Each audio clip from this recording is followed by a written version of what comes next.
আমি প্রথমেই মাননীয় বিরোধী দলীয় নেতা এবং বিরোধী দলীয় সকল মাননীয় সংসদ সদস্যবৃন্দকে ধন্যবাদ জানাচ্ছি।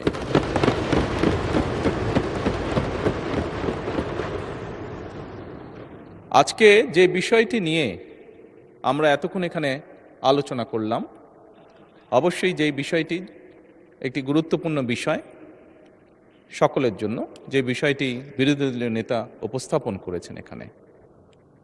মাননীয় স্পিকার, আজকে এই মুহূর্তে আমরা যেই সংসদে দাঁড়িয়ে আছি, এই সংসদটি বহু শহীদের রক্তের উপরে প্রতিষ্ঠিত। এই সংসদটি বাংলাদেশের মানুষের আগামী দিনের ভবিষ্যৎ, সুন্দর একটি ভবিষ্যৎ কিভাবে প্রতিষ্ঠিত হবে, বাংলাদেশের মানুষের সেই আশা আকাঙ্ক্ষার উপরে প্রতিষ্ঠিত। মাননীয় স্পিকার, এবং সেজন্যই মাননীয় স্পিকার, আজকে এই সংসদে আমরা যে বিষয়টি নিয়ে মাত্র আলোচনা প্রায় শেষ প্রান্তে এসে দাঁড়িয়েছি, সেই বিষয়টি নিয়ে হয়তোবা আমাদের মধ্যে মতপার্থক্য রয়েছে, তবে নিঃসন্দেহে কেউই আমরা অস্বীকার করছি না বিষয়টি একটি অত্যন্ত গুরুত্বপূর্ণ বিষয়। এবং এই বিষয়টি শুধু মাননীয় স্পিকার শুধু বাংলাদেশের জন্য নয়, এই মুহূর্তে আমরা যদি বিশ্ব রাজনীতি, বিশ্ব পরিস্থিতি, বিশ্ব বাস্তবতা বিবেচনা করি, সমগ্র বিশ্বের জন্য এটি একটি অত্যন্ত গুরুত্বপূর্ণ বিষয়। যেভাবেই আমরা বলি না কেন, যেই পরিস্থিতির ভিতর দিয়ে আমরা যাচ্ছি, সমগ্র বিশ্ব, বাংলাদেশ সহ প্রত্যেকটি মানুষ, প্রত্যেকটি দেশ, প্রত্যেকটি জাতির জন্য এটি একটি গুরুত্বপূর্ণ বিষয়। সবচেয়ে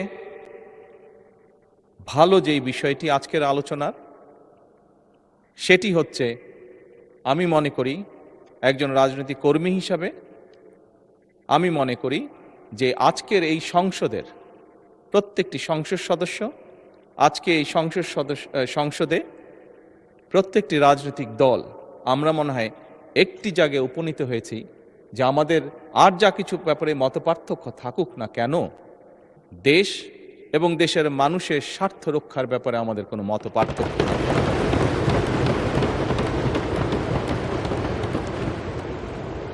মাননীয় স্পিকার, সকল সময় আমার দলের পক্ষ থেকে আমি বলতে পারি, দেশ এবং দেশের মানুষের কোনো বিষয় যদি আমাদের সামনে কেউ উপস্থাপন করেন, যদি আমাদের কাছে দেশ এবং দেশের মানুষের স্বার্থের ব্যাপারে কেউ কোনো প্রস্তাবনা দেন, আলোচনা করতে চান, পরামর্শ দেন, সুপারিশ দেন, বাংলাদেশ জাতীয়তাবাদী দল সকল সময় প্রস্তুত সেই বিষয়ে আলোচনা করার।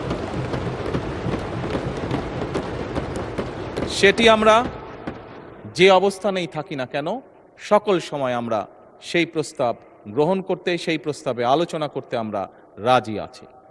বিরোধী দলীয় নেতা একটি প্রস্তাব দিয়েছেন যে আমরা বিরোধী দল, সরকারি দল সকলে মিলে কেন আমরা আলোচনা করতে পারি না। আমি সংসদকে অবহিত করতে চাই সংসদ নেতা হিসাবে যে অবশ্যই আমরা বিরোধী দলকে আমন্ত্রণ জানাবো, আমাদের অবস্থান থেকে আমরা বসবো, আমরা আলোচনা করব, আমরা ওনাদের প্রস্তাব দেখব। যদি ওনাদের প্রস্তাবে বাস্তবতার নিরিখে যদি কোনো কিছু থাকে যেটি বাস্তবায়ন করা সম্ভব, অবশ্যই আমরা তা করব। কেন করব না? কারণ আমরা যে অবস্থানেই, যে এই ফ্লোরের যেদিকেই বসি না কেন, বাংলাদেশের মানুষ আমাদেরকে এখানে পাঠিয়েছে তাদের স্বার্থ দেখার জন্য। কাজেই বাংলাদেশের মানুষের স্বার্থ, যে আলোচনা করলে বাংলাদেশের মানুষের স্বার্থ রক্ষা হবে, যে কাজ করলে বাংলাদেশের মানুষের স্বার্থ রক্ষা হবে, ইনশাল্লাহ আমরা অবশ্যই সেই কাজ করব। পরিশেষে মাননীয় স্পিকার, আমি আবারও বিরোধী দলীয় নেতা এবং বিরোধী দলীয় সকল সদস্যকে আজকের এই আলোচনায় উপস্থাপন করার জন্য আন্তরিকভাবে ধন্যবাদ জানাতে চাই। এই বলেই মাননীয় স্পিকার, আমি আমার বক্তব্য শেষ করছি।